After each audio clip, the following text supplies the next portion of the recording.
nation, purple and gold family, stand to your feet, put your crossbones up, and lean side to side, yeah, and lean side to side, yeah, and lean side to side, come on, yeah, welcome to the island, man, it's crazy in here, a whole sea of purple and gold waving in here, keep a plank on the shark tank, traders beware, because we got a whole bunch of rowdy sailors in here, armed and ready, bang the lane, be aware, cause if the backboard break, glasses spray everywhere.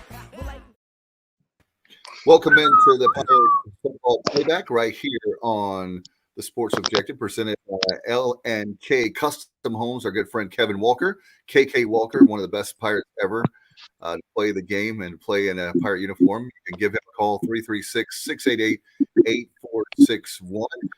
Kyle Barber, what's up, dude?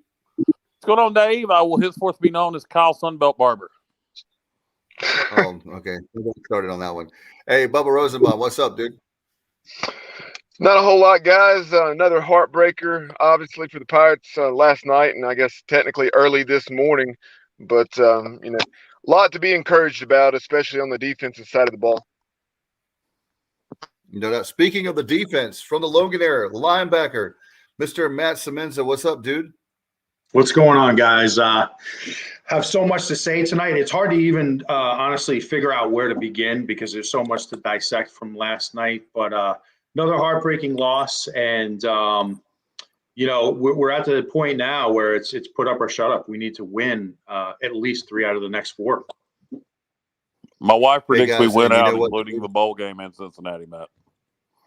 Hey, I love it. I love it. That's 8. So that would be what? It's a 9-win season, Dave. It's 9 and 4. Yeah. So we'll take that. We'll go with Jessica's prediction. We'll love that. Guys, one of the things that definitely I hear people talk about, again, about Donnie Kirkpatrick, we hear about Holton, but the bottom line, it comes down to turnovers. We were talking in the pregame in the green room with Kyle and I it comes down to turnovers and of course that kickoff return. If you take away the turnovers and kickoff return, that's the difference in the game. And I guess that's for me, guys. I know you can talk about stats all day long, but when you have 3 turnovers and they only have 1, so you're -2 in the turnover category, I mean, you're probably not going to, not always, but that's always a big factor of who wins and loses. And for me, I know we're going to talk about with Bubba here in a little bit, the stats guy, the guy that he knows more about stats than I do, obviously, but that's a key stat for me is 3 turnovers for us, and 1 turnover for them. What do you think? Well, if I remember correctly, Bubba, they scored on, or Matt, either one, or Dave. They scored on 2 out of the 3 turnovers, correct? The third one was right there at the end with Ryan Jones, right, Bubba? Right, but the other 2 they scored off of, correct? Yeah, they scored 14 points. So it was a short field. Yeah, and then the kickoff return. So yeah, that was definitely the difference in the game. You take those, you take those 2 turnovers out, and you take the kickoff return out. We win the ball game. So it wasn't a perfect game called by Donnie Kilpatrick, but I don't know that I can blame Donnie Fitzpatrick for losing this game. It was definitely on the 2 turnovers and the kickoff return. But people want to blame Donnie SpongeBob and Patrick for everything. And by the way, I'm saying all these funny names because people keep mispronouncing his name on Pirate Radio. Yeah, it's annoying. I realize what you're doing there. Last night, you saw people on social media and so forth referencing all those names that you just mentioned. Well, I'm not Donnie SpongeBob and Patrick. That's all on me. I came up with that one on my own. Look, we've given the coaching staff a hard time, right? The South Carolina game, I think we said that one. There was obviously, I think, the Charleston Southern game, but there's some games they play conservative, and they held the cards close to their chest. We all know that, but last night was not coaching errors. It was not coaching errors. I don't think there was any. I can't think of a time. Maybe you guys can help me. There was not time management issues like we've had in the past this season. There's been some conservative play calling that bothers me greatly. But last night, it came down for me. Matt, I want to get your take on this on the offensive side of the ball. I know you're a defensive guy. We'll talk about that great play last night. but to me, it was it came down for us. Offense came down to execution last night for me. I mean, a lot. It seemed like. Yeah, no doubt about it. You can see our offense is we just don't seem to be in sync, and you could almost see it from the time, Holton's he's in the shotgun, he's clapping his hands. It just never looks quite in sync. And conversely, you look at the defense and you see a team that it looks completely in sync. They're developing together. They look very comfortable within the scheme. And unfortunately, you see the complete opposite with the offense. You see penalties at inopportune times. You see miscommunication on simple, what appear to be simple fade routes. So we're definitely not in sync. But I'm going to tell you guys, this offense will not improve. You could bring in the greatest play caller in the world. It will not improve until we upgrade the offensive line. It's the Achilles heel of this football team, and it's been for several years. Yeah, and now I'll say this with what you said. You're spot on, Matt. You can run an offense that takes advantage of having, or not takes advantage. You can't take advantage of having a weak offensive line, but hides having a weak offensive line. Something like an air raid, you can really get away with having a subpar offensive line because you're the balls to blame fast and you take such wide gaps. But you're right, particularly running this kind of offense. Anything similar to this, you better have a good offensive line, and if you don't, it ain't going to matter who's calling plays. And Bubba, there was I wanted to ask you, being a former quarterback, because there were times when I think that people that are not quarterbacks and don't have a wealth of football knowledge, they criticize Holton too much. But there are times it seems like where they're saying, well, he didn't get the ball to him. He didn't. But if you look at unless there's a quick screen or there's a quick where he can get the ball out quickly, if he has to wait, that offensive line, it folds like an old card table. And then he has to make a hurry throw. He has to make a throw that's impossible or virtually impossible to make. And I just want to get your take because I'm not a quarterback, but that was my observation. Yeah, I thought on the whole that Holton actually played a pretty good game. 23 out of 37, 282 yards, a couple touchdowns, no picks. He did have the fumble on the sack, one of 4 sacks that Houston had, and we've surrendered 26 now in the season. And we knew that was going to be an issue going into the game. But as I looked at it, I think one of the things that people get so frustrated with Holton, and I'm sure, and needless to say, Holton, I'm sure, beats himself up over it at times. And that is, some of the plays, poor decisions that he'll make. It's either in the red zone or in a situation where it's late game. For instance, down in the red zone against UCF last night, was a situation there. Was it when the game was tied and we were trying to potentially kick a game-winning field goal? Yes. Where he was rolling to his right. He committed that cardinal sin of throwing back to the middle of the field across his body. It was nearly intercepted. He could have pulled it down and picked up the first down, moved the chains, and then we're hopefully going to continue to move the ball down into Owen Daffer's field goal range, and we'll talk more about that later on, because that's something that was a topic of much discussion. How much, as solid as Owen Daffer has been inside of 40 yards, we have to get to about the 22 to 25 yard line to even attempt a field goal. This coaching staff just does not want to attempt a field goal outside of 40 yards. Yeah, Shane Carden, good God. Holton Ahlers should have definitely pulled it down. He would have picked up the first down and then some. I think he could have picked up about 12 to 15 yards on that play, which would have put us really close to field goal to attempting a field goal if they had the balls to do it with Owen. But that is something that if any members look, unfortunately, because we all 3 work 9 to 5 jobs in addition to this, and Matt is in Connecticut, we can't make it to the press conference on Tuesday. So if another member of the media is watching this, I'll give you a good question. Why the hell won't you let Owen Dapper attempt a field goal any longer than 40 yards? So if any member of the 'Cause media, maybe Al Myatt, maybe that's a good question for Al Myatt to ask. Attempt, Coach Houston, why are we scared to attempt a field goal longer than 40 yards? Yeah, you wonder that's if why he's we're kicking them a at lot. such a low trajectory that he's that fearful of it getting blocked. I mean, he's 9 of 11. He has a long of 39. His 2 misses, I want to say, are from maybe 43 and 40. 44, 42 and 44, something Yeah, like that. right, Bob. And one of those was against South Carolina. He was kicking it toward the boneyard, and it looked like it was going to be good, and it was borderline distance wise. It may have had the distance, but it was just off to the right. But I would like to know if it's just the trajectory and just the way he kicked it from that distance in practice. I don't know what else it would be, but Do we not have anybody else we can find on the team that's just got Yes, a we do. We strong, have 2 booming more. leg? Do what now? Lath Margin is very highly regarded coming out of the Raleigh area, so that's something else and bring up. Clearly, I mean, he's not doing what he would need to be doing to attempt it, or I feel sure that, I mean, they're not going to pass up an opportunity to put points on the scoreboard. I guess, but you got to wonder if you don't think either one of those kickers is consistent enough to hit it beyond 40.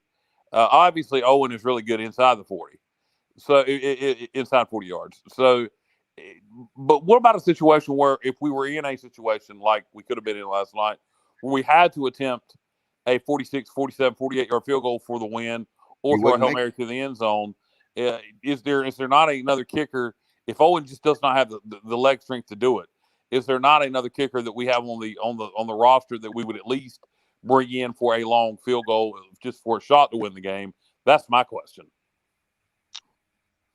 Well, if it came down to that, tie ball game, and we had the chance to attempt a 45-yarder versus, throwing it 30 What yards about to the end zone, then I feel sure we'd attempt it. But yeah, it does make you wonder, and that's a good question that hopefully we'll get asked to Coach Houston this week, maybe tomorrow night on his radio show. But going back to the kicking side of things, we've referenced the kickoff return for the touchdown. Pirates had just gone up 10-3. Talk about a tremendous throw on play action on the post route to Josiah Hatfield. Holton dropped a dime in there to Josiah, and Josiah made a tremendous catch. But because it wasn't all that bad coverage, but just right after that, they take it 8 yards to the house, and man, what a weapon Jones is. But on the kickoff, you see Owen Daffer. He hasn't been bad by any means, but roughly 30 to a little less than 35% of his kickoffs have been touchbacks. One of y'all is Jake vibrating terribly. was pushing 60% last year. Yeah, and that kickoff return was an absolute backbreaker because we had just basically taken back momentum with the deep post to Hatfield, and now you're up 10-3. You're feeling really good about yourself with a chance to get your defense back on the field and pin them, within their own 25-yard line. And now you have a situation where you give up that kick return, and all of a sudden you lose all momentum in that situation. That was an absolute killer play in the game. Credit to the guys for coming back from that, but that's a huge play that's tough to overcome in a tight game like that. Yeah, and then right after that kickoff return for the touchdown, was that when we had the strip sack, and then all of a sudden we went from 10-3, or ahead 10-3 to down 17-10. It's a huge swing right there. You're right, Matt. When that was what I was worried about watching that game, is when you see Hatfield and you see the touchdown, right? I mean, I'm going bananas, like so excited, because I was going to text Kyle later that I didn't have the phone in that particular time, but it didn't matter afterwards. But I was going to say, hey, we're feeling pretty good about your prediction now, Kyle. Like, you were spot on. And then all of a sudden, when Matt Jones did that, I said, probably not a good idea to text Kyle right now, because it was like 10-10. It just felt like a man, and then those two plays were just backbreakers. And you're right about the about coming back. This team definitely doesn't quit. No question about it. I had one question going back to Holton that I wanted to, maybe you guys can help me. This is just my gut feeling. I don't know this but I truly believe in my heart that I thought at first that what the coaching staff was telling him to be a quarterback, in the pocket, and we don't want you running, blah blah blah, to get hurt. I do think that was the case at first. But I think that now, I mean, Coach Houston's telling the media and the public that he has a green light. What if this is Holton saying, you know what, guys, I want a shot at the NFL. He knows, he and his dad know that. Wait a minute. Hold on. Hold the phone just a second. He knows he has a lot of work to do before he can make that level. Okay. I'll tell you what's not going to get you in the NFL, Dave, making poor decisions. Well, I'm just saying, I'm just saying that if he has any shot to make the NFL, I'm not saying whether he will or not. I'm just saying if you get hurt where you have basically a career-ending injury, you never have a shot. Like I don't know, 5 or 10% chance right now. I don't even know what. I don't want to speculate, but I'm just thinking maybe he's saying, hey, why should I jeopardize my future? No. Well, I got two things for Holton if he's thinking that. One, you ain't going to get in the NFL if you make bad decisions. So make the right decision. When it's time to pull the ball, because they want you to do that in the NFL too. Just slide. Don't take the hit. The other, you're more likely to get hurt on a sack than you are running the football. Stats will show you that. You're way more likely to get hurt on the sack than you are pulling it down. Just slide, Holton. If the reason you're not doing that, because you don't want to get hurt, that when you get to the point where you know the run's over and you see the tackler coming, slide. Okay. So if that's what he's doing and that's what you're suggesting, then he's overthinking it. He's overthinking it. Yeah, I really don't think that's the case at all. I think it's a split-second decision, and going back to, I do think that from what he was doing, Coach Mo's final season when he was running all over the field, he did need to cut back on some of that to be pass first, run second, but at the same time, it's gone at times too much the other way. So right. I don't know him having some of that coached out of him. That has made him more gun shy about running, and just because he was pass first. But yeah, as far as the pro aspirations, I mean, he's gonna be pulling it down and running, and I mean, whether you're Tom Brady or one of the more mobile quarterbacks in the league, that's something that you're going to do. We're not talking about trying to run when you should be throwing the ball. Yeah, no, to me, this is my assumption on what happened. I think it was overcoached, and now they're trying to correct the overcoaching. I think he took it too much to heart. Now they're saying, Holton, when you can run the damn ball, run the ball.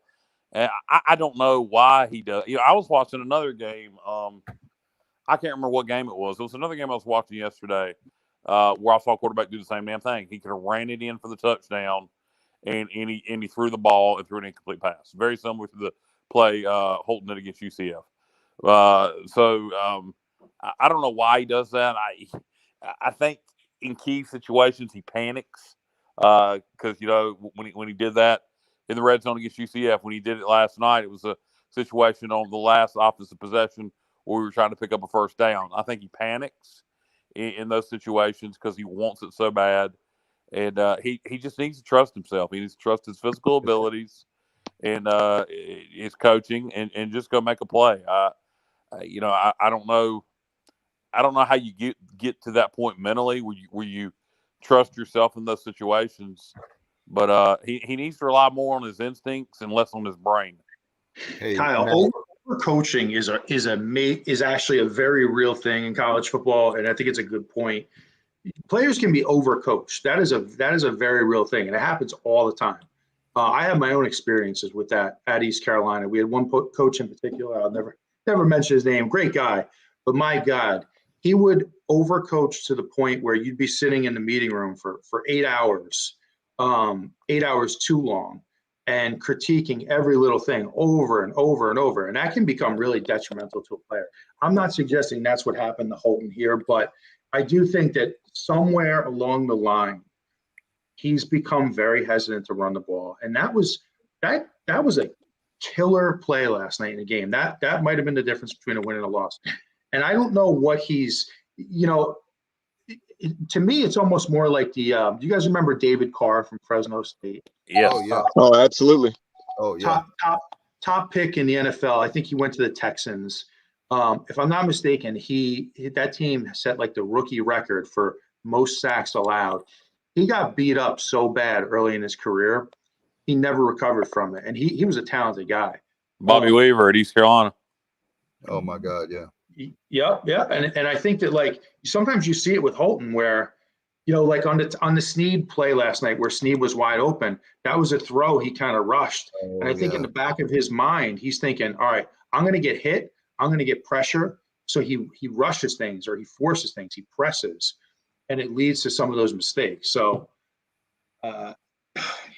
it's just these plays can't continue to happen. Unfortunately, you're not going to win like that. Yeah, that was just I could be dead wrong, and that's fine if I am. But I was saying, man, it's like Forrest Gump, run, Holton, run. I'll tell you something else about last night, David. I didn't mean to cut you off, but Holton last night was trying to do that without any running game. We were not able to establish a run last night because, and that's not because of Harris or because of Keaton. That's because that their D line, that's the best D line in the league. Well, outside of Cincinnati, it's the best D line in the league. And they could not establish the run against them. And so Holton was really trying to do that without the assistance of a running game. And, when you can run the ball against a team like Houston, you'll slow that D line down because you can get your play action going. And so also keep that in mind when we're critiquing Holton's performance. It has nothing to do with him making poor decisions. But overall, outside of a couple of bad decisions, he didn't play a bad game, considering if we could have got a running game, that's another thing. If we could have established a damn running game last night, that would have made such a difference in that ball game. Oh, and that's one of the things that's why I was saying when I said that all in all, I think Holton played pretty well, but it kind of seemed more like it, because of that play that we've just been talking about for the last 5 minutes. We're gonna do a show. We're gonna do a show, and I'm gonna go, hey baby, and then we're gonna get Stacey go, hey Bubba, and then it'd be, hey baby, hey Bubba, hey baby, hey Bubba. It'll be great. Hey, one of the great things, I know you texted it again this morning, Matt. I tell you what, on the left side of the screen, we have our defensive guys. I think that's not on purpose, and the offensive guys are on the right hand of the screen. The defense is incredible. I tell you what, I'm not saying we had the best defense in the league, but I'm going to tell you something right now. Our defensive line, we've heard, for fall camp and over the last year, we have a lot of talent on defensive line. They just were not experienced. You're starting to see now that defensive line played really, really well last night. Linebackers, the whole defense did. Oh, I know. I'm not just saying but the defensive line was the one question mark. I think really not that they didn't have talent, just the experience and how would they do. And I tell you what, last night they played really, really well. The defense is how many, Bubba, do you know the record for the most, we had the tackles for loss in a game? I mean, it was incredible. What was it, like 11 last night? Tackles for loss, something like that. I know it was at least 10 that come to mind. But anyway, the tackles for loss were huge. Dave, I'll double check that on the TFLs. I know for sacks that we had 5 last night, and I think 19 now for the season. And that's another thing. We're getting pressure on the quarterback that we haven't. That was just the two things that really stand out to me over the last few years is not getting pressure on the quarterback, which we're starting to do now, and that's paying big dividends. The turnover, where we're creating turnovers, that was another thing for the defense. And the other thing for special teams, just fair catching. I'll tell you what, you talk about a missed opportunity in that game. There was on Houston's second to last offensive possession. On the first pass of that offensive possession, we almost had a pick that he might have housed that ball if he picked it and won. We'd have won the ball game. Y'all remember that play? Yeah. I think was it Barry? I think maybe it wasn't an easy play, but it was 13. Yeah, I know exactly what you're talking about. So how about that? You love that, don't you, Matt, Mr. Linebacker? 5 sacks That's and awesome, 13 man. TFLs. That's awesome. And this scheme is incredible. If you're a player to have a chance to play in this scheme, you got to be excited. You can recruit to this scheme too, because who doesn't want to play in like an aggressive blitzing defense? If you're a linebacker, if you're an edge rusher, this is where you want to be, man. Like I'm envious watching these guys. You see, our free safeties flying up from 15 yards deep. I mean, it's impressive to see. Blake Harrell has done an incredible job. It should not be overlooked how good of a job he's done in a short period of time. And what he's done with installing this particular scheme, the scheme is a good fit for East Carolina. It works here. And I'm just really impressed with what he's done, man. What you talk about a great hire, that is a great hire. Yeah, I was talking about that last night. And don't want to start any rumors or speculation, but I'll just say this: if our defense continues playing like it is the rest of the year, Blake's a young coach. That scheme is creative. It's got a lot of creative blitzes out of it. I could see some Power 5 coaches approaching Blake. So hopefully, Coach Houston and him go way back. They're from the same hometown. So hopefully Blake Harrell will stick around for a little while. But that does concern me. But that's a good thing to be concerned about because that means he's doing a good job. No doubt about it. Bubba, do you want to put that question up from YouTube from Air Raid 73? We have a question there that Air Raid 73 says, do you guys think coaches will look to bring in a transfer QB? I think if Holton leaves, they will, yeah. But if Holton sticks around, no. We have Mason Garcia behind him, a couple other quarterbacks. Stubblefield. Yeah, Stubblefield. So I think there's talent in the QB room. But if Holton or Mason transfer out, yeah, no doubt we'll bring in a transfer quarterback.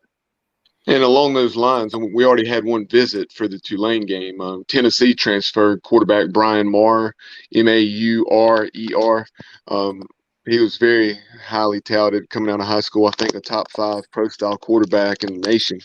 So he is someone who did have some playing time there at Tennessee, and he's someone to keep an eye on.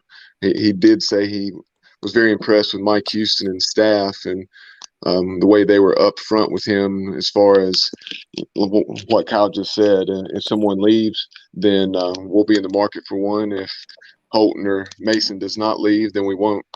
And one thing I would do going forward, look, Donnie's catch a lot of flack. So, who knows? Maybe Donnie retires at the end of this year. He's in his 60s. Maybe Donnie comes back another year as OC if we finish strong. If they retain Donnie, if the offense, plays well enough for the rest of the year and we retain Donnie, I would bring in a quarterback's coach. I really would. That's one thing I do wonder if Donnie struggles with. I don't know how much Donnie knows about developing quarterbacks. That's, to my knowledge, he'd never been a quarterback's coach except JMU and here. Somebody can correct me on that if I'm wrong. But that is one thing I would definitely do if Donnie stays on as OC, is bring in a quarterback's coach. I do know he'd been offensive coordinator at Louisville back in 1997 under Ron Cooper, but I'm not sure if he coached their quarterbacks. Yeah, he was a head coach at one point too at Chattanooga, I believe. But I don't know that he's ever been a QB's coach, and I would, I wouldn't fire Donnie, period, because if he's willing to stay on as receivers coach, and I'm not trying to cost anybody else their job, I know we already have a receivers coach, but Donnie's a hell of a receivers coach. Good God, we remember that from here under both Ruffin and Skip. So who knows what's going to happen with Donnie as the season plays out, but either way, I'd bring in a quarterback's coach. And that's what I don't understand about this offense. To that point, Donnie was he is a tremendous receivers coach. I thought his receivers blocked as well as anybody in the country. God, yes. And I don't understand, and especially since he spent so many years under Lincoln, I don't understand for the life of me why we don't have wide receiver screens in this offense. It drives me nuts every game. And beyond all that, the fact that that's his experience, he's so good at coaching and teaching blocking. We have big receivers. We have guys like CJ, Savage, Ryan Jones. These guys would be awesome blockers on the perimeter. Yeah. I don't understand that for the life of me. And I think it hurts the offense. So that would be one question I have for Donnie. And like, I don't want to see Donnie fired. I think, I think he's a very good coach, but right now it's not working. It's not working. We've lost 3 games now by close margin, and the offense just doesn't look cohesive to me. It looks, honestly, it just doesn't look like a well-organized group right now. Hey, speaking of CJ Johnson, I know that Bubba, you have that play. You guys, I know, well, not Matt, but Bubba and Kyle think I'm just way too hard on the refs and the officials. But it was an egregious call last night. Oh, the officials were terrible last night. It's so funny. Oh You bitch about the officials constantly. You didn't last night, and I thought it was a terrible officiating job last night. I was trying to. I know you'll probably get tired of hearing me. I was about to lose my mind, so I try really hard. It's the same old. It's probably like a broken record. So last night I was just like, okay, I don't know what I mean.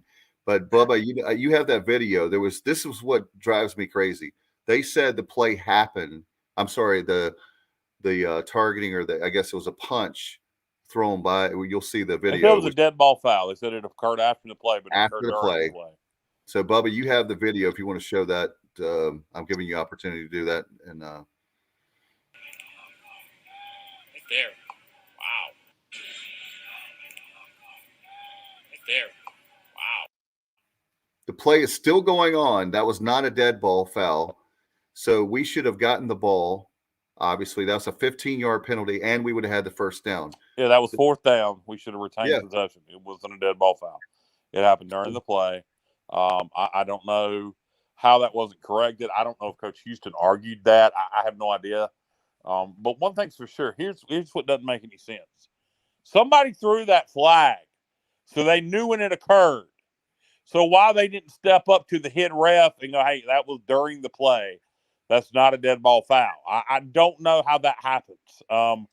You threw the flag, so you know when it occurred. So that's idiotic to me. There was a conversation they had this morning on Sirius XM about, I'm just going to make a point here about replay, about the SEC, how Alabama and Auburn they've had some speaking of egregious calls, which but to me personally, the old adage, be careful what you wish for. I used to think before replay, the replay was going to be, so great. Replay makes the college football game go about 4 hours, like an extra 30, 40, 45 minutes long. And they don't ever get the call right. It's always there's a play that's already, it's going to stand anyway. And they take time to look at it. And then they come back and it's confirmed. And then they screw up like that last night is a perfect example of, if you're doing replay, you should tell the head official, hey, we're here in the booth and that was literally wrong. So if we're going to do replay, why don't we do it the right way? I see what you're saying. You don't want to slow the game down to a crawl, but when there's something blatantly wrong, you buzz down and go, hey, that occurred during the play. Not either use it or don't use it. I get what you're saying. Yeah, I'm not saying, don't misunderstand me. I'm not saying that every single play to be reviewed. That would, my God, we'd be still watching the game right now. I'm not saying that. That's not a good, but to have a play like that, especially it's 4th down, and that could change the outcome of the game. That's what the replay's for. It most likely would have. I mean, we would have had 1st and 10 at the 15. Yeah, it's the worst case.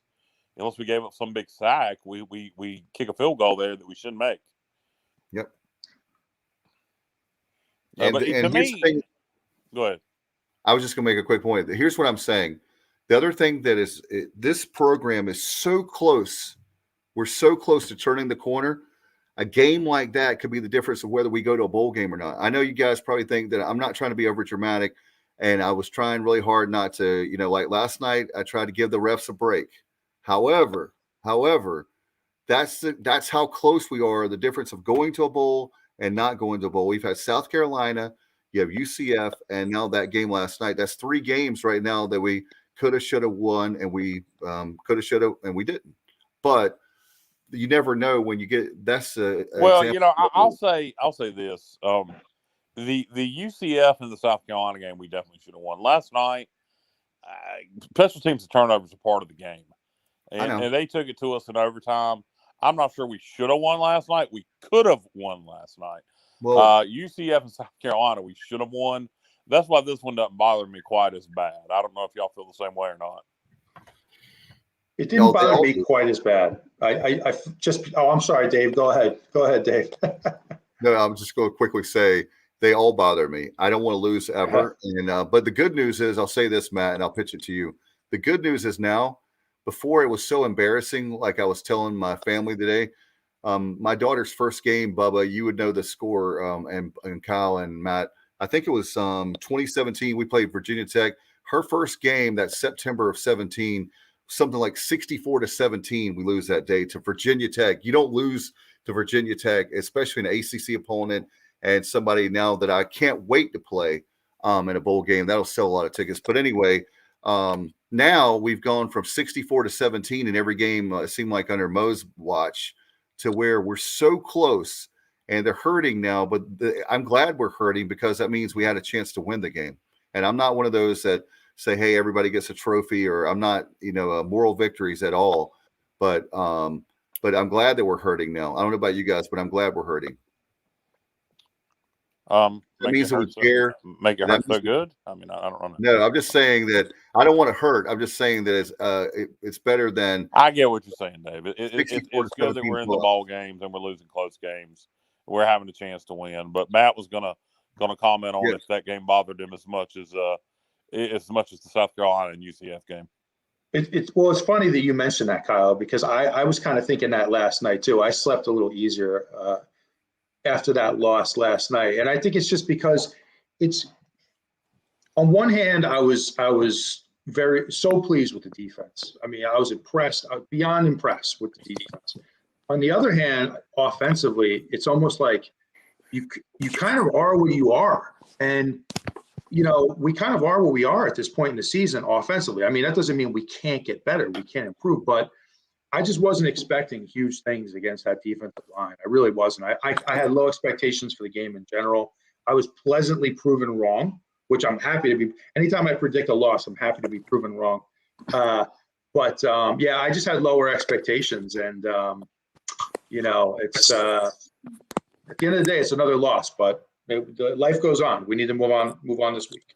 Speaking of which, guys, we got a quick. I was talking to Kyle about this. But speaking of the pregame, the green room, if you will, I'm glad that we have a short few days here. Obviously, I'd love to play on Saturday, but that's a whole nother show. I don't like Thursday night games at all. But Thursday night, we have a game. We have USF. They're playing better. But you guys said the line's, 7.5 now? Last check, yeah. We were 7.5 point favorites. It's funny that I said it's probably a touchdown game. And here's an opportunity, guys, for Bubba. I know you would chime in. Here's a chance for us to do something about, we've lost. We lost 3 straight, right? Then we win 3 straight, and now we've lost 2. Is that right? No, we lost the 1, and then we won 3 straight. Then we've lost 2. So you're missing a game there somewhere. But anyway, go ahead. Anyway, we're on a losing streak, and so now it's time to get on the winning streak again. And here's a perfect opportunity on Thursday night. Yeah, we lost 2, won 3, and now we've lost 2. That's what happened. But, okay. Thank you. Yeah, we have a winning streak potentially in front of us with South Florida. That it concerns me, losing a game in overtime. Matt, this is a good question for you. You played at this level, so we lost that game Saturday night. How tough, or do you think it'll be tough at all? Getting back from Houston at 8 a.m., having to turn around and play Thursday, will that affect the guys very much? Will they be hungry? Will they be focused, or will they have a hangover? How do you think it'll be playing on a short week after a loss like that in overtime and getting back, early this morning? I think these young guys are resilient. I don't think it'll affect us as much as it would seem. I do hope that today was a relaxing day for the guys. I'm not sure what they do in the program now, but I hope this was a day to sort of get off their feet, heal up a little bit from the game, and just kind of get away from football for a few hours, because it's really important to get away from it. But I think they're going to bounce back, man. I think these young kids, 20 years old, They're resilient physically, but also mentally. And I think they're going to be, because it's a Thursday night game, Kyle. They're doing the Halloween. I don't remember what the marketing tagline Night of the Boneyard. Night of the Boneyard. It's awesome, by the way. I love that. So I think they're going to be amped up, and I think they're going to be ready to go. I hope the crowd's ready to go. And wear your black. It's a blackout, right? Yeah, it is a blackout. And yeah, let's hope the rain holds off. Depending on who you listen to, it's a 30 to 60% chance of rain. So let's hope the 30% is more accurate. But yeah, blackout, good marketing for the students. Night at the Boneyard, blackout. It should be a lot of fun. And you're right, the players should be fired up. They get to wear the black uniforms. They'll have a different intro, typically for a blackout. It's going to be prime time, ESPN. The only game, well, I don't know if it's the only game going on or not. Look at the schedule, but the only game on ESPN. So that's that's the big channel. So guys should be ready to go. I hope. It does bother me a little bit. I'm scared of a hangover, but this is a game we need to win desperately. If we're going to do what we want to do this year, and that's go to a bowl. To me, you got to have these next two. You got to beat South Florida, and you got to beat Temple. That puts you having to win one of your last three. So we desperately need these next two at home. We're going to take Coach Jessica, who says we're going to win out, including the bowl game. I'll take her. What do you think there? I hope she's right. But, she also thought we were going to be a 12-point underdog today to South Florida when I asked her what she thought the spread was going to be. So I don't know how much validity I would take anything she says. But she's I just checked another app, and it's showing me 40%, Kyle. It's jumped from reduced or dropped down from 60 to 40. Okay. WNCT has 30. I hope they're right. So 0 would be better. Maybe that'll be earlier in the day. Unfortunately, weather will affect attendance. And not my attendance, not your attendance, but it'll affect some people's attendance. So to me, this game is as important as any game on the schedule. Bubba, are you alive? I am. Now, Bubba, one thing I wanted to talk to you about last night, I think was a good preview of what's to come in the American Athletic Conference. Playing in an empty stadium in Texas with nobody there to give a damn is a good preview of the new American Athletic Conference. What do you think?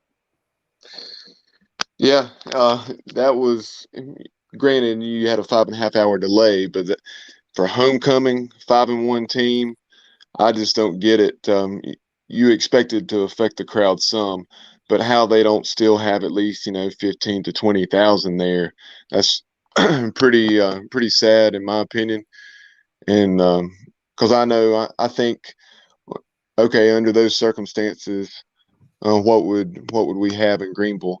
And I think, you're going to see it. You're going to see it affected. And think, granted, it was the next day against North Carolina A&T, but you still had a decent crowd. It was, not even anything close to what it was there last night. UTEP 2012 game 2-hour rain delay. People went into Minji's and waited. Yeah, it's sad, but we might as well get used to it. Because that's what we'll see at North Texas. That's what we'll see at Rice. That's what we'll see at UAB. That's what we'll see at most of the schools, Florida Atlantic. So we might as well get used to playing in front of empty stadiums and nobody there. When Kyle mentions, I said when Kyle mentions North Texas, I get physically ill. Yeah, me too. It's just from hearing that name. Yeah. Mean Green, baby.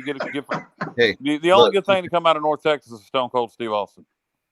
Hey, I like that. I'll get a hell yeah for that. Matt, Dave, earlier Richard Allsbrook had chimed in talking about the play of Malik Fleming. He had some nice plays last night, but I wanted to call attention to what we've talked about, Tegan Wilk. I'm very excited about that young man out of Berwick, Pennsylvania. He's very much like Damon Magazoo, in my opinion, as far as having a nose for the football. And last night, when one guy held him up, I'm trying to remember who that was, but Tegan Wilk came in and stripped the football to give us the short field to tie that football game up about a minute after, we'd scored the touchdown with Holton on the quarterback sneak. But You notice how they reviewed that play, and there wasn't a damn thing to review. I watched that play live. I was like, "What are you reviewing?" I'm visually impaired. I'm sitting here looking close at the TV, and I'm like, "What are you? There's nothing to see here. I can tell his knee wasn't down. The ball came out before you. Thank you. Why are you even reviewing this?" Thank you. That's what I'm talking about with replay. It's one of those things that be careful. I'm telling you, I used to think that replay was the best thing ever for the NFL and for this particular case with college football. It is one of the worst I things. bet you money, had that play been in the other way around at Houston, had East Carolina fumbled the ball in that exact same play, they wouldn't have reviewed it. Well, a good point, and that it depends on which team, a 5-1 team or a team that was at that point 3-3. But Matt, something else, Dave. In that sequence there, right after we forced that turnover, what a tremendous catch by Audie Omatosho. I don't know what Audie was thinking. Neither does Coach Houston or Latrell Scott, our one of our receivers coaches, passing game coordinator. They were pretty frustrated, and understandably so. Selfish decision by Audie, but Audie stepped up. I think he just kind of lost himself there for a moment and tossed the ball into the stands. Fortunately, that didn't hurt us the way it could have. No doubt about it. You guys want to get the Axel's comments up there? Yeah, appreciate Axel chiming in on YouTube. He said, in his opinion, ECU football team is set for a 180-degree change next year. With an FBS quarterback at the helm, will be a totally different team. Offensive playbook very limited with Holton Ahlers. Every pass seems to be 50-50. Can't throw a cross-body, clumsy, poor decision-making. And then shout out to Daffer. Kid has potential. So inside 40 he does. Yeah. But then also Skylar Garner chiming in. Appreciate Skylar's support of the program. Skylar is, of course, with Eastern NC Loan Pro.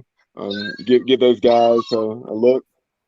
And Skylar Garner, residential and commercial lawn care and landscaping in Pitt, Lenoir, Greene, and Wayne counties.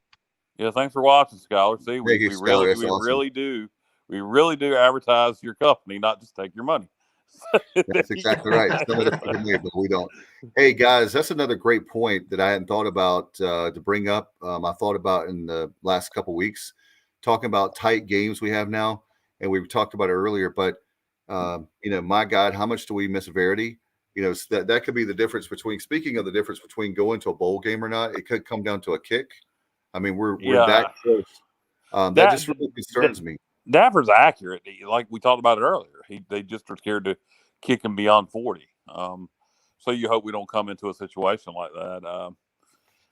There's going to be close games down the road here. We may play one Thursday. South Florida's playing better football. So we'll see what happens. But let's hope that we don't end up in a situation where we have to make a 47, 48-yarder because, apparently we're scared to kick him from that far. And you made that point when you said a low trajectory. You guys, I think it may have been Bubba, but that's something that and another thing is with extra points. I mean, there's a lot of points that could be had. And you think about something is that we were talking about trading field goals for touchdowns, which you never want to do that, right? But now it's gone from that to where we're not even getting the 3.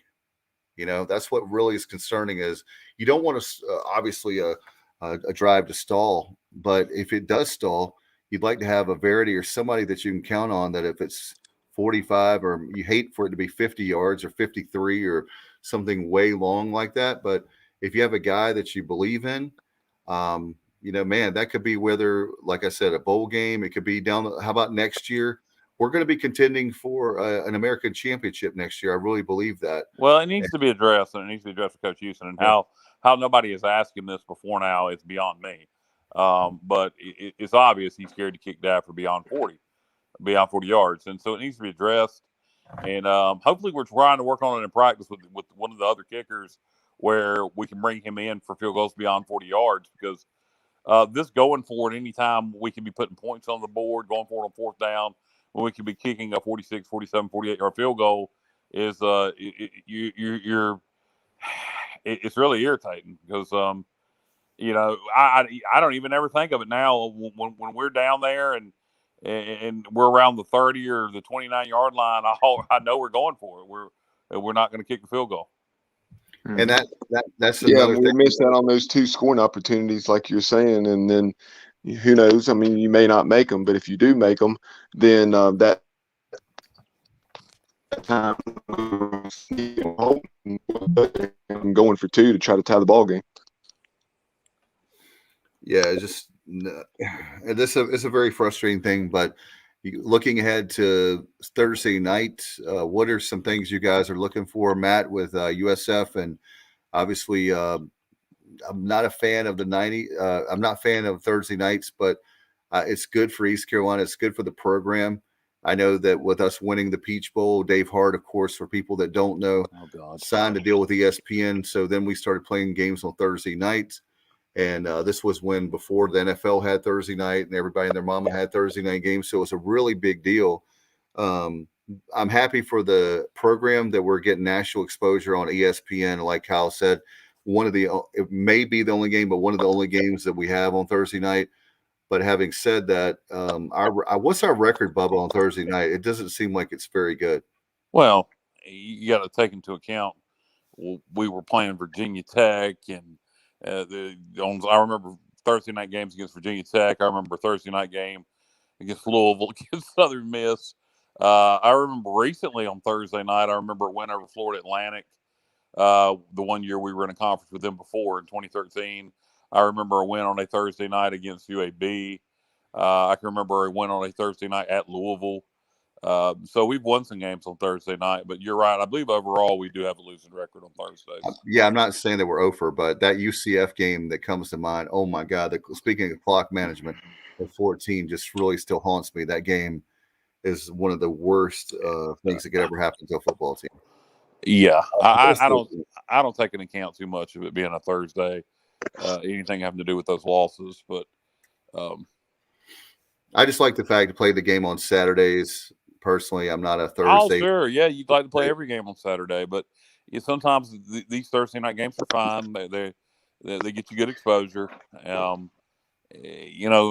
God there's no more Tuesday crap. I remember in old Conference USA that was annoying, but it's Thursday good. night's fun, guys. Look at the ratings. Look at the ratings for Marshall and Appalachian State had 1 million viewers for their Thursday night game, and this past Thursday for Marshall for Appalachian and Coastal Carolina, it had 800,000 viewers. By the way, just speaking of a little Sunbelt football there, our friends Marshall and Appalachian with the big ratings. Regional games they draw eyes. So just food for thought. Throughout the 90s, is going back to the Thursday night game during match years, when we're playing Syracuse on Thursday nights in 92 and 93, and 93, and then 92 was Southern Miss on a Thursday night. They came into Tickland Stadium as it was then, and pushed us around. No, Brett Favre was gone, but Brett Favre, I think, finished up in 1990. 90? Okay. 91. Brett Favre. Was it 91? It was 1990. Okay. But and man, Thursday nights are fun, guys, for the players, because you should have an awesome student turnout. And let me just say, you guys know I like to say how it is. If you're a student at ECU, if you're a student and you don't go to the Thursday night game, there might be something wrong with you. That's all I'm going to say. There might be something wrong with you. What else could you possibly be doing when you have a game on campus that's on ESPN? Go to the game. I believe in our students. I know they're going to turn out. Being a little, I'm joking around a little bit, but what an environment, man. Yeah, and then as a student, you get to take in the game. You get to go downtown, or is it uptown now? I have no idea, downtown, uptown. But, you get to go out after. You get to party with your friends. I just hope it's an awesome environment. If you're in Greenville, go to the game, please. Rain or shine. I would like to encourage all female students to preview their Halloween costumes that they're going to wear downtown Saturday night. Thursday, I'll judge the best one and give you a prize. I'm not touching that one. But there is Bubba, what's that record they're trying to break? Is it 11,000 for the Boneyard or for student section? Like 11,500, yeah. 11,500. Let's break it. Let's have 13, 14,000. Let's have a whole bunch of students show up. Because you're right, man. I tell you one thing. You know why I love my seats. My seats are in section 2 near the boneyard, like at the 10-yard line. I could move to, I don't even know where, but I could move to even better seats, if you will. That's But right. Dave's a big baller. He's a big no. donor. I'm just saying that's not what I was. No, the reason I love my seats is I have aisle seats. I don't like to walk over people like I do in baseball, but that's a whole nother show. But but the reason I keep my seats there for the biggest reason is when we score a touchdown at that end, the boneyard end, that place is electric. And those students, man, are so loud. And I love being a part of that near the boneyard. It's awesome.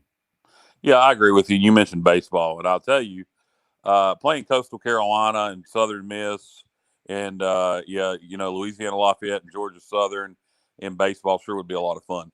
But the boneyard should be rocking Thursday night for a Thursday night game. The students will be dressed in black. It's a blackout. It's the night of the boneyard. It should be a big time atmosphere. Like I said, the one thing that may screw it up is the weather.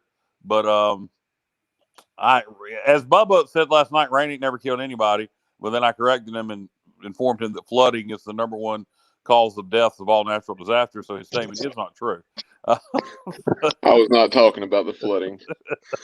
So that Western Carolina game, we had 11,395. Wow, that is what a stupid game. Hey, again, regional rival. You know what? Those students were fired up because it was a regional rival. They had friends going to Western Carolina, so they wanted to show up and show out. It's funny how that happens. They probably got friends to go to. They probably got friends to go to Appalachian State and James Madison, Coastal Carolina too.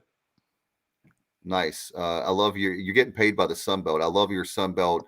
I don't know how much money you're getting paid by the Sun Belt, but I hope it's $7 million a year. No, it's $2 million a year, but I'm saving the $5 million difference by not having to go to Denton. To Denton. But it wouldn't surprise. Well, I'm not going there. Anyway, you're in the minority, Dave. I promise you. That's fine. Here's what you do. I'll tell you what you do.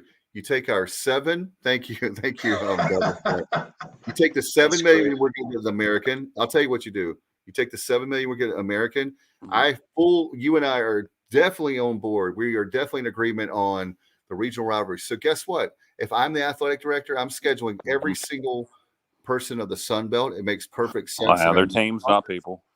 But here's all them non-conference, and then take the 7 million that we're going to get from the American. And guess what? We've never won the American, and here's our chance that we have a better opportunity now to. Right, because it's Conference USA. Yeah, we can win Conference USA. We've done that. Look, the American is a $7 million TV contract per team. The Sun Belt's going to be $2 million. Okay, now I guarantee you this. I'd be willing to put $100 bet on it. I bet you money our travel budget for all sports in the new American will be between $3 and $5 million. I bet you another $100 that our travel budget in the Sun Belt would be around $1 million a year, if not less. So you make up the difference in travel cost. Plus, when you're speaking of football, for example, Old Dominion's going to bring fans. Appalachian's going to bring fans. James Madison's going to bring fans. Marshall's going to bring fans. Georgia Southern's going to bring fans. Georgia State's going to bring fans. Nobody in the American is going to bring fans for football, and that's including Charlotte because they ain't got none. They couldn't even put 15,000 people in their goofy-ass stadium when they played Duke. So, to me, it's a no-brainer. To me, guess what? If we win the games, Dave, if we win football games, Dave, I do not get your thought here. I do not get your thought here. To me, you're smarter than this. To me, I'm very smart. Well, I mean that's debatable, but you're definitely smarter than this. You should be able to look at the 7 million, look at the 2 million, and see the difference we would save in travel costs and the increase we would have in ticket sales, and not to mention baseball. You do realize you put East Carolina in the new Sun Belt that it would be one of the top 3 baseball leagues in America. Like I said, I have no issues with the schools that are in the Sun Belt. It's not that. It's just a simple matter of let's focus on the conference we're in. Let's The beat conference the hell out of the them. conference we're in doesn't exist anymore. So be it. Let's win. Look, we won. No, two let's go to the Sun Belt. And let me ask you a question. So, Okay. let me ask you a question. Sure. So, the path to a New York Six Bowl in the Sun Belt Yeah. or the American, which one's easier? The current American or the new American? The new American. Let me ask you something, Dave. How did it work out for Conference USA adding these schools? How did it work out? Anybody gone to any New Year's Six bowls in Conference USA? How has these 6 schools that we're adding now helped Conference USA? It hasn't. I'm just simply saying that we need to focus on East Carolina. Right now, I think beating Appalachian State, beating Coastal Carolina would carry just as much weight as beating UTSA and Memphis. I mean, look, who knows if SMU and Memphis is even going to stick around? And there's your 2 best teams. Me and Bubba were talking about this at nauseum, and I'll get Bubba to comment too.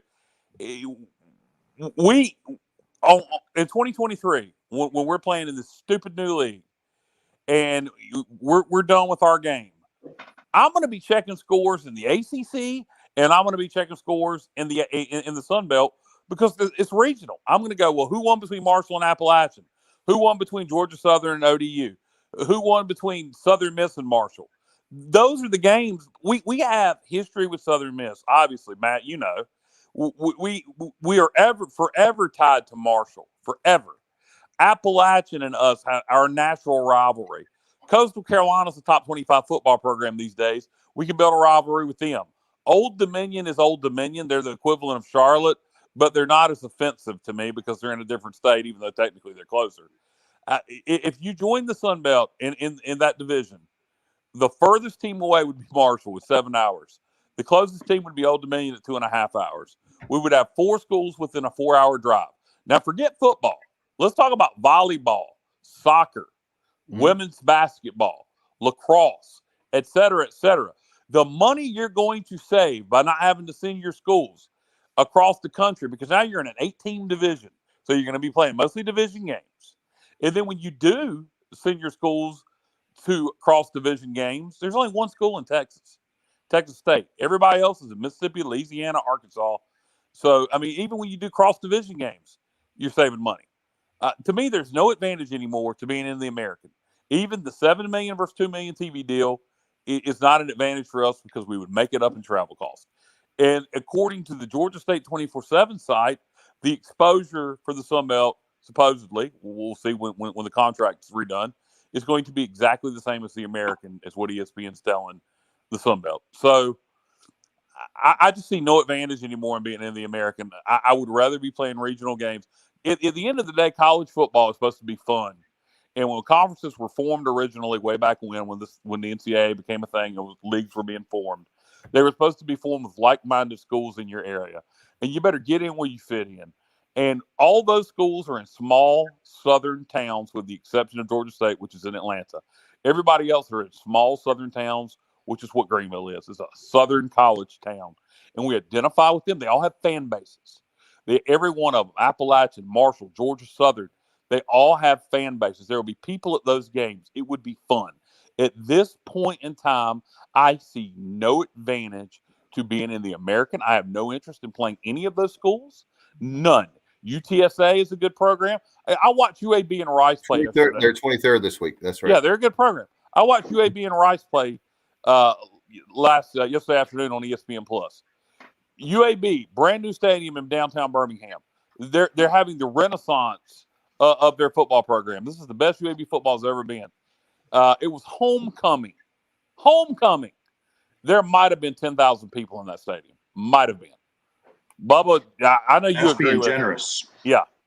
Bubba, I know you agree with me on this. Do you want to say anything?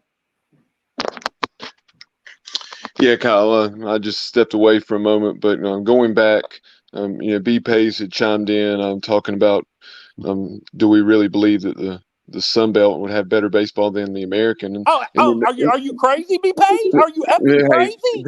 The American definitely would have solid baseball. You mentioned Charlotte. Obviously, we know very well about them, what they did last year and what they're doing under Robert Woodard. FAU is always solid. Rice has dropped off a cliff here in recent years since Wayne Graham stepped down. UAB is normally pretty good, but you take a look at the Sun Belt. You have Louisiana, Coastal Carolina, national champions a few seasons ago. Southern Miss has been to Omaha, consistent regional and super regional participant. Georgia Southern, Old Dominion. Old Dominion 40-win team last year. Yeah, was the number 1 seed. Did not have the ability really to should have been hosting. Yeah. Yep. And then South Alabama's always solid. Yes, the American actually is going to be better in baseball now than it was previously. I do think that's the one place we took a slight step up. The Sun Belt, if you add East Carolina to it, is an elite baseball league.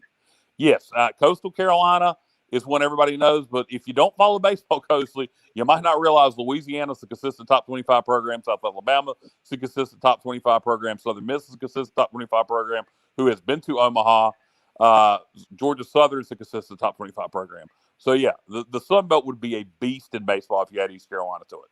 So, I mean, it's just I don't see any appeal to being in the American anymore. Maybe if you like big cities, maybe if you get your jollies off on going to Charlotte and you want to fly down to San Antonio and, it turns you on just to be in big cities. But I don't like playing in empty stadiums. It ain't no fun to me. So I don't care about it. I want to win the games. We're focusing on the wrong thing. We need to win football games. That's what we're about. Well, I mean, if we go to the Sun Belt, I plan on winning games. I'm not planning on going to the Sun Belt lose. I know that, but the Sun Belt actually, when you're talking about as of right now, you can look at it with the current situation, like you're talking about in a couple of years, we have a chance to dominate the American, where we've been in the. And maybe that's because obviously Montgomery, but we have a chance now to win the conference and maybe win multiple conference championships. And Dave, do you get more fired up when we're playing Marshall or when we're playing UAB?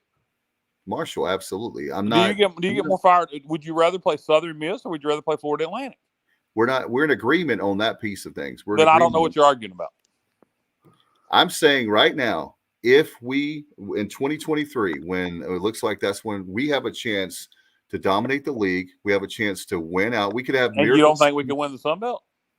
It's a lot harder in 23. Oh, so you think we should stay in the American because the Sun Belt's well? Then that's unbelievable. I say we go to the Sun Belt. We smack people around. Look, I'm going to be fired up more than we're playing regional rivals. I don't want to lose any of those games.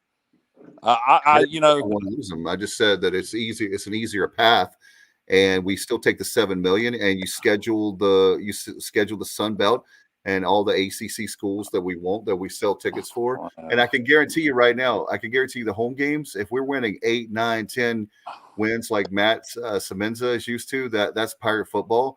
We'll have 50,000 people there again. It's a matter of we're not winning enough games. The games we've had 50,000 people for, other people have helped us. The games we have 50, we ain't never drawn 50,000 on our own. We've drawn 50,000 when we played other regional opponents. You point to a game where we've drawn 50,000 for somebody that wasn't in our region. The beginning of the Ruffin McNeil era. What game? Well, Tulsa, I think was 2010. Well, because I know that 2010 season, you can't average over. All right. Well, we were coming off back-to-back conference championships. You cannot average 50,000 for a season without having 50,000 multiple times, obviously. Right. Well, not to be too argumentative, but 2 back-to-back conference championships, and you have NC State at home that year. It helps the season ticket sales just a little bit. So I just don't. Bubba, didn't I try telling you the other day, don't make points for the other argument, even if they're valid points.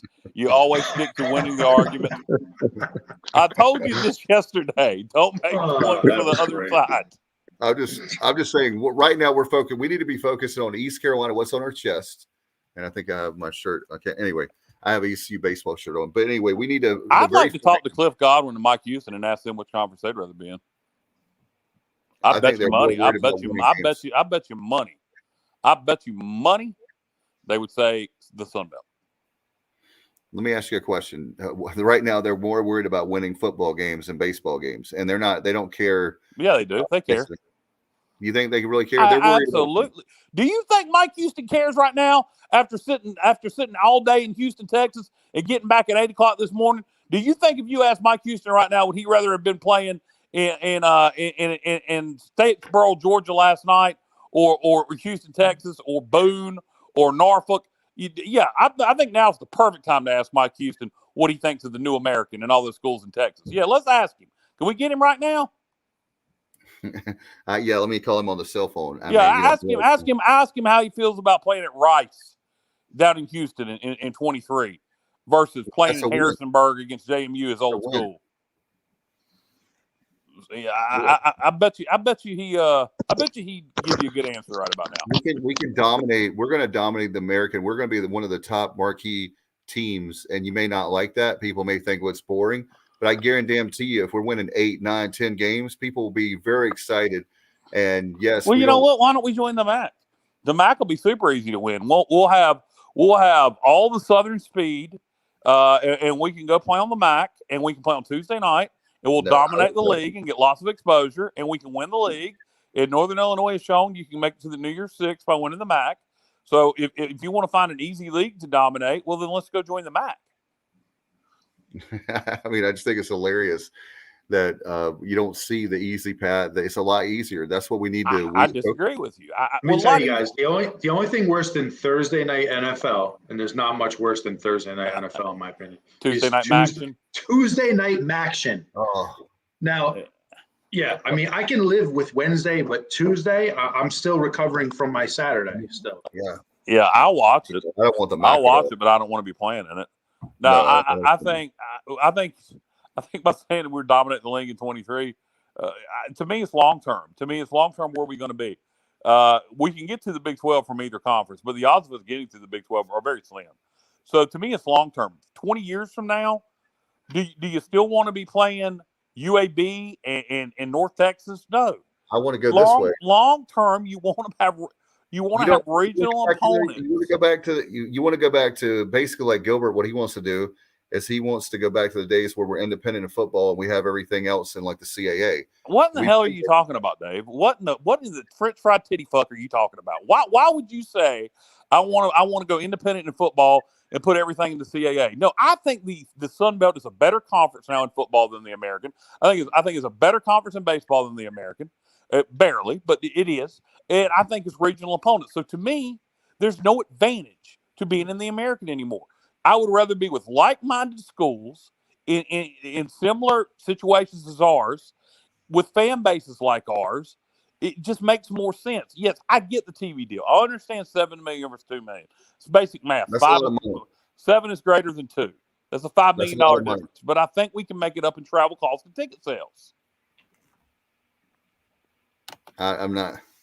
Yeah, we have a comment from B Pays that we want to put up there. And I know, Matt, you had a question about the quarterback too. We're running long here tonight. And B Pays says, you're still flying regardless. Texas, Georgia, Florida, West Virginia, et cetera. They're all plane rides. Our only bus ride. No, it's not true. That is not true. No, bullshit. We could take a bus to Boone. We could take a bus to Harrisonburg. We could take a bus to Norfolk. Last year in baseball, we took a bus to Georgia Southern. The only place you would have to fly to in the division would be Marshall. That's it. And I'm not talking about football. I'm talking about tiddlywinks and volleyball. How about if we go back to the CAA and we can be FCS in football and we can just play? Dave, I don't understand. See, when you get like this and you're taking a point I'm trying to make, and then you're trying to. So are you saying, Mister, we're big time? So do you think playing North Texas and UAB is more big time than playing Appalachian State and Marshall and Southern Miss? So in your opinion, what we do is you take the $7 million, you play in the conference you're in, you schedule all those teams non-conference. No. We focus on ECU and get an indoor practice. I am focused on ECU. I'm focused on what's best for ECU, and what's best for ECU long term is to not be playing North Texas and Rice.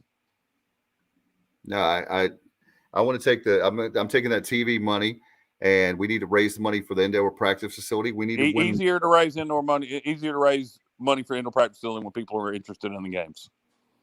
I think they will be. It just comes down to winning games. That's what we need to be talking about, is winning football games. If we win football games, regardless of if it's Western Carolina. Matt, what do you thought? You played here. Would you rather stay in the American? Would you rather go to the Sun Belt, or is it all the same to you? Here's what my question is, because I think both of you guys make some good. By the way, this is more entertaining than like Tucker Carlson and Geraldo Rivera when they argue on Fox. But here's what I would need to see. I think this is what we would need to see, right? Because you both make very valid points. I'm assuming, and I could be wrong about this because I'm far removed from the program. I'm not nearly as close to it as you guys are, but I'm assuming we did a cost analysis breakdown. We looked at an ROI to try to determine what's more feasible. No, we didn't. Am I overestimating East Carolina University? You definitely are. I mean, because really, when you look at it, I mean, there should be a group of people that are looking at this very closely and saying, all right, we're going to get $7 million, right, if we stay in the American per year.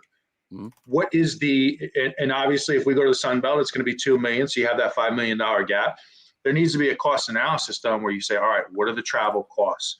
Where are we actually winding up on this? Are we actually in the positive? You know, let's just say we were $2 million in the positive for the American, then okay. But I would need to see personally like a detailed cost analysis.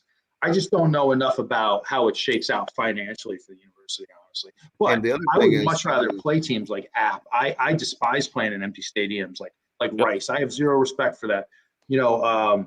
Like last night was embarrassing at Houston, but I don't know. I mean, yeah. I was just going to ask you guys, do you think that was Mike Oresco who picked those teams, or do you think it was ESPN? I think it was Mike Oresco and the school presidents doing what ESPN told them to. Okay, that's what. So if they did that, they didn't do that because. Wait. Now I know where you're going. You're saying ESPN wants those markets, and they're going to blocka. They also own the Sun Belt, and the Sun Belt's getting great ratings, and they're not paying very much money for the Sun Belt, all things considered. So why would you want the American to take from property you already own? If I'm ESPN, I'm saying take from Conference USA. We don't own that property right now. They don't have a contract with us except for streaming. Their TV's with CBS Sports Network and Stadium. So go take teams from them, and then we're going to have the Sun Belt take the other teams that are more like-minded. So to me, what they did is said, American, you take the big city teams. Sun Belt, you take the college towns, and we're going to destroy Conference USA because we don't own that property. And they only have 5 schools left, by the way, as of today. And it will probably soon be 3 because Western Kentucky and Middle are trying to get into the MAC, and I hope the MAC lets them in. So I don't look. I don't understand. I never will understand the people being so locked in on this TV money. If you, some people will look at these big markets and think it's a good thing. I think you're goofy. I think you can just look at the last round of expansion, look at where the Sun Belt is now, look at where Conference USA is now. And to me, it's clear you take the best programs you can get, not the best markets. Outside of UTSA, and Florida Atlantic's been good recently. You know my picks. Our picks were exactly the same. So why don't we go play with those other 3? Because those other 3 are the 3 I really wanted to play. So why don't we schedule the games with them? That's what my frustration is. Because we don't have to schedule the games with them. We can just go join them. No, I mean, schedule them there. You get the money. You get the best of both worlds. You get the money, and we have non-conference games that we need to fill. So I just don't understand how y'all, not y'all, how you. Well, and I guess I'm including B-Pays, y'all. How y'all can't see the travel cost savings? We bust to Georgia Southern last year for baseball. I promise you, right, for Olympic sports, with the occasional crossover game, we wouldn't fly anywhere. We pay $3.5 million in travel costs, according to B-Pay. So that is in the current American. That is not in the new American. The new American has more Texas schools. we have to consider the national ad buys. Major markets bring in more money, regardless of how many folks are in the seats. We don't benefit from the ad buys. That's not even a valid point. The TV contract's the TV contract. ESPN benefits from the ad buys. That doesn't help us.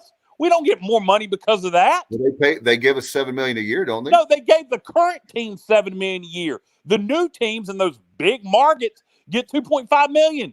They get basically the same thing the Sun Belt schools do. Those big market teams, right. We have they're getting $2.5 million. The next 10 years. The next 10 years, we're guaranteed we're going to get $7 million. Right, but the new teams in those big markets are getting $2.5 million. So one of the arguments you had was that you thought that the number of our number would go from 7 million down to about 3-4 million, and so it would be a big difference. And it would have if the money was divided equally, but those schools were so desperate to get out of Conference USA because they were getting tired of playing on C-SPAN 3 that they agreed to come and take $2.5 million. So MySpace. Yeah, exactly. So, but as far as ad revenue, that only benefits us if he's making the point that'll help us in television contracts down the road.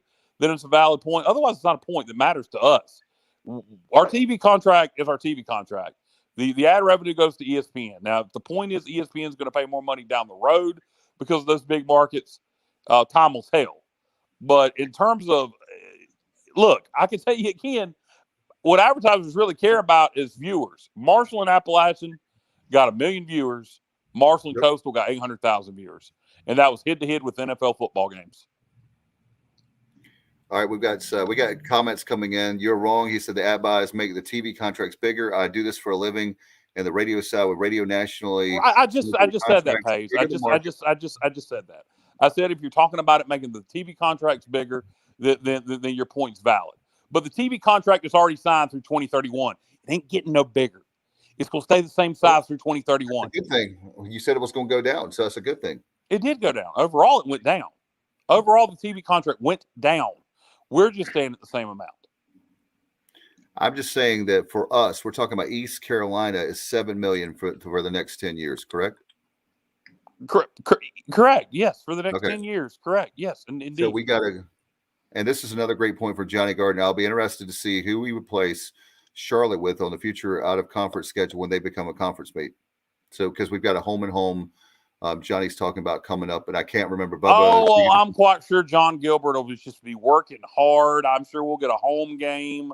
I'm sure we'll sign a home and home with, I don't know, but it'll suck. I hope not. And there's also an issue with the guys with the BYU. John Gilbert talked about that in the pregame before that. Yeah, well, I'm sure he'll come up with something else that'll suck for that too. We need to find somebody different when we have these situations. You mean besides John Gilbert? We need to find. Well, listen, John Gilbert aside, we need to. If we have a home and home opportunity, we need to find somebody different and unique that's going to excite the fan base. Somebody that it's maybe somebody different that we haven't played before. Speaking of someone different, man. What about you going? Yeah. What about some? All right. How about like this for an example, right? A Rutgers, for example. Right, and I'm just throwing some names out. Maryland, it's funny you mentioned that. I love Rutgers. It's funny you mentioned that, Matt. There was a rumor.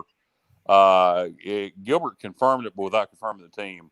I got reported about, I guess, a year and a half ago, maybe 2 years at this point, that we were negotiating with a Power 5 team for a home and home. Yep. And it fell through. And he said it was Rutgers. John Gilbert confirmed that it was a Power 5 for home and home. And we couldn't agree on terms of the buyout, and it fell through. According to Igo, that was Rutgers. Interesting. Yeah, that would be a fun matchup. Two teams on the East Coast here, where both fan bases will travel. Yeah. Just something different, something unique to excite the fan base. I'd rather see that personally, but hey, we'll see what happens. Next year in 2022, Charlotte has Maryland coming to their 15,000 seat stadium. So. And I know they have reasons to do that for recruiting, I'm sure, but I don't understand. Let's get it done with somebody like Maryland, like Matt's saying.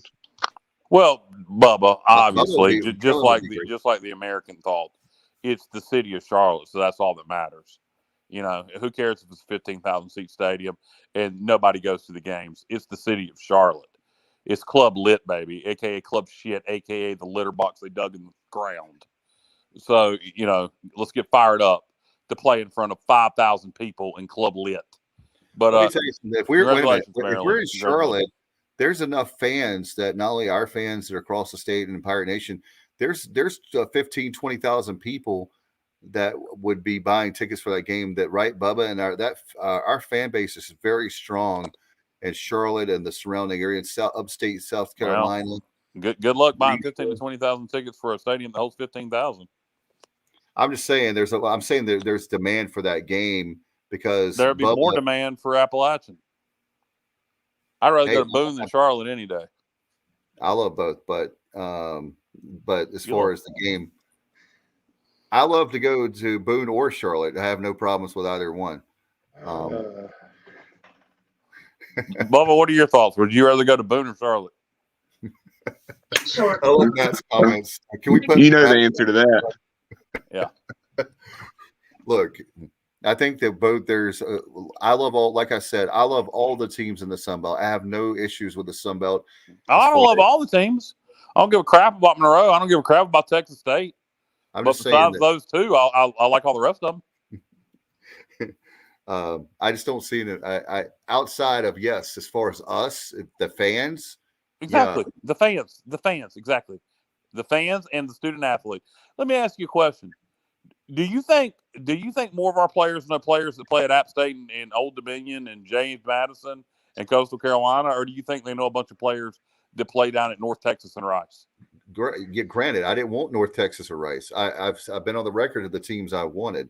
So that's not I think what we need to do is focus on winning the conference we're in, dominating the conference, winning as many games as possible. We take the TV conference money. We're in is not going to exist in 23. Oh, so you don't think it will? No, it's not. No, that's a fact, Jack. This conference will not exist in 23. It's going to be a completely different conference. We're gonna have 3 teams gone, 6 new teams in.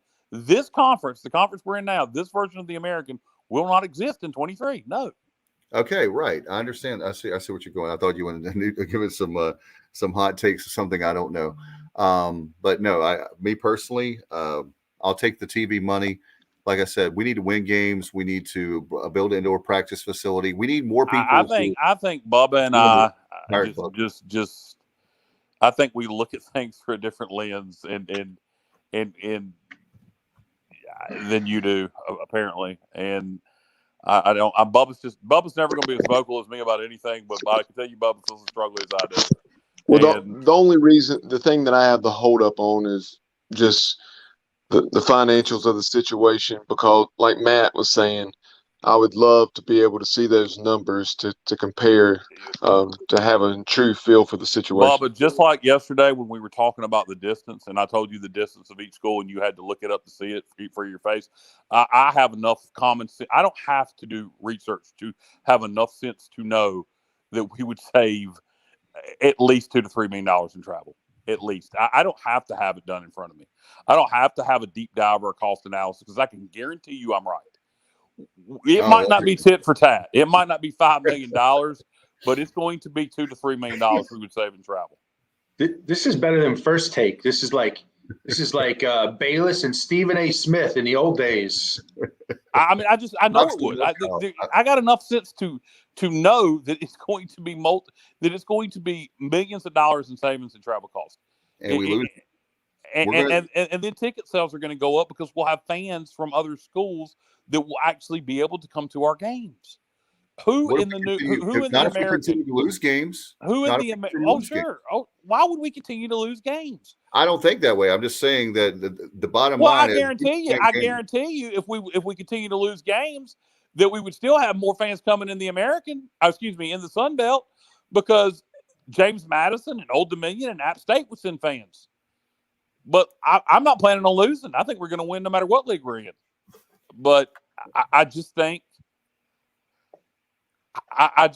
to me, it's going to be a tough pill to swallow on Saturdays after our game's over and I'm checking scores and my interest is in a league we're not in. Let me ask you a question. I know how much you love East Carolina. The bottom line is we win football games. What if we went? Let me ask you a question. If we go 12-0 in the American, You're not going to be excited about that? Oh, absolutely. Okay. All right. That's what I'm just saying, let's play some games with Southern Miss, all those schools. I think you don't want to leave the American because the Sun Belt is the worst basketball league. Oh my God. Yeah, well, they're not. It's definitely not a good basketball league, but that's a whole nother show. That's fine. I mean, I'm looking at the money, but I don't think you are. I think you're looking at the money. I don't think you can see the cost savings and the ticket sales. All right, let me ask you a question. We'll end it on this. Okay, I know we're at an hour and a half. All right. When Appalachian came here the 2 previous times, how many fans did they bring? Guesstimate. I would say my guess is around that section that we allot is 3,000 fans, right, Bubba? I think our allotment is 3,000. Yeah, a lot more than that was full. Yeah, Terry Holland, it was 6,000 or 7,000 because they filled that section up. They had other sections in the stadium, and then obviously Pirate fans buying them tickets for family friends. So you'd have them coming every other year. Old Dominion, when they came, I think brought about 3,000 people. Coastal Carolina, I guarantee you would bring 1,000 to 2,000 people. JMU, now they're moving up to FBS. I guarantee you they would bring 2,000, 3,000, 4,000 people. Marshall always brings around 1,000 people. Georgia Southern would probably bring around 1,000 to 2,000 people. You tell me anybody in the American right now, including Charlotte, because they can't even sell at their own stadium, that's going to bring as many fans as any of those schools. I mean, I don't know off the top of my head. I can't think of anybody. But exactly, that's revenue, Dave. That's revenue, the same as TV money. Right, and I'm just saying, regardless of what league we're in, we've got to win. And if we win games, we'll still have. I would say right now, off the top of my head, I would go with 46 to 48,000 people. That's what's missing right now, Kyle, is we don't have the numbers. Even with our own people are not showing up for games, man. Why aren't we worried about that? You're worried about every other school. No, I'm not. I'm worried. I think these schools would get our fans to show up. I think there'd be more interest in playing them. I don't think so. I know really, so. I guarantee you our fans would rather play Marshall and Southern Miss and Appalachian State. So what you're saying is your logic is if we were 12-0, that none of our fans would show up because we're not playing Appalachian State and Marshall. The Dave. What did I say that made you think if we were 12-0 that the fans wouldn't show up? Well, that's the logic you have. No, it's not. No, don't tell me what my logic is. You don't have control of my brain. I don't want you to control your brain. Well, try controlling your own, because I don't think you're capable of a fully functional thought beyond TV money. I think that's all you see. That is the only revenue that we can create in the American is TV money. There is chances for other revenue being created in the Sun Belt. There's way more chances for more revenue to be created outside of TV with us playing in the current Sun Belt than there is in the new American. Way more. I'll tell you what I'm going to Monday morning. Get him, dog. Get him. I'm gonna call the Sun Belt and see. I'm gonna ask him. Do you know Kyle Barber? Because I think he's on your payroll. No, it's not just me, dude. It's not just me. I'm the one being vocal about it. Anyway, I think. Oh my God, we need to get Gilbert on, and we'll see. We'll see if we can get Captain Excitement. Hey, John Gilbert, we keep trying to get you on the show. If you're scared, say you're scared. Come on the show. Let's talk. I'll be nice. I promise.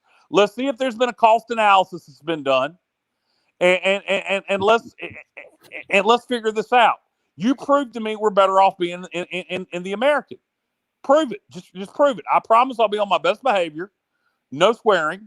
So we've asked multiple times for John Gilbert to come on the show. He hasn't done it. I guess he's a very busy man. So, John, I'm asking you publicly as a Pirate Club member. Bubba's a Pirate Club member. Dave's a Pirate Club member. Matt's a former player. I'm assuming he's a Pirate Club member. We're asking you, not as members of the media, but as Pirate Club members, to come on our show, discuss conference realignment, and I want to see if a cost analysis has been done of revenue for the American versus money we would save by being in a regional conference. Okay. Well, obviously, I'd much rather be overall, but ESPN decides everything with college football, including, by the way, which is a whole nother show. We're going to leave it on this, They decide the 4 teams in the playoff. It's not a real playoff. It's a made-for-TV event. They do everything for college football. They are the real commissioner for college football. They decided who's in our league, and they obviously let teams go to the Big 12 to save that league. It's totally ridiculous. But anyway, we had a lot of fun tonight. Matt, thank you for your private comments. You made my night. I wish we could. We would love that. He's the best, and I appreciate your analysis. You guys, hanging out with you guys from the South all the time. I'm going to start saying y'all. I don't really say that up north too much, but it's starting. I'm starting to. It's rubbing off on me a little bit. No doubt, and we're going to have you back in Greenville, I feel, in a few years. But we have. Bubba, I know that we have a great title sponsor for the playback with L&K Custom Homes. Absolutely. Appreciate the support of Kevin Walker on KK. Give him a call at 336-688-8461, or you can email him at kwalkerkev@aol.com. L&K Custom Homes, the title sponsor of the Pirate Football Playback. Also appreciate the support of former East Carolina defensive lineman Josh Smith. He's been in the restoration business for over a decade now, going back to right after or maybe even during his playing days. So check out his business, encrestoration.biz, or you give him a call, 252-241-0812, if you have any of those needs that you see there on the screen, such as pressure washing, commercial and residential exterior cleaning, deck, fence, and concrete restoration, as well as other things. And then earlier in the show, we had mentioned our buddy. Wait a minute, Bubba. If Josh, I need the north side of my house pressure washed. If Josh will come do it, I'll video it and we can show it here live. His work in progress. And earlier in the show, speaking of guys doing work for you, Kyle, I know this guy had done some lawn care work for you, Skylar Garner, with Eastern NC Lawn Pro, correct? Correct, he did. He did a great job. I had him come out and give me an estimate for a big job to clean up part of my land this winter. But he did some. We had lawnmower issues back in August, and it was in the shop for an extended period of time, and I paid him to take care of my lawn, and I got a lot of lawn to take care of for about 3 weeks. He did a tremendous job, and if you're in Lenoir, Greene, Wayne, Pitt County, contact Skylar. He'll do you right at very reasonable prices. All right. And then if you have any security needs, give Tim Neal a call with Surveillance and Security Solutions. They're reliable, timely, and accurate. You can reach Tim Neal at 716-490-4503. Appreciate all the support for the program. And if obviously you want to be a part of the show and the Sports Objective family, you can just reach us at thesportsobj@gmail.com. Again, thesportsobj@gmail.com. And we'd love to have you. Thanks to Kevin again for being the title sponsor of the Pirate Football Playback. Pirates lose 31-24. Guys, we'll have our preview, by the way, on Tuesday night. So hopefully people will tune in as we have a short week as well for those guys, for those of us guys that are in the media for the show. So we got a short week. There'll be a press conference tomorrow with Mike Houston. We'll have that up and much more on our YouTube, right? YouTube channel, and obviously on other platforms as well. So appreciate everybody for tuning in tonight, listening. You've been watching and listening to the Pirate Football Playback right here on the Sports Objective. Good night, everybody, and go Pirates.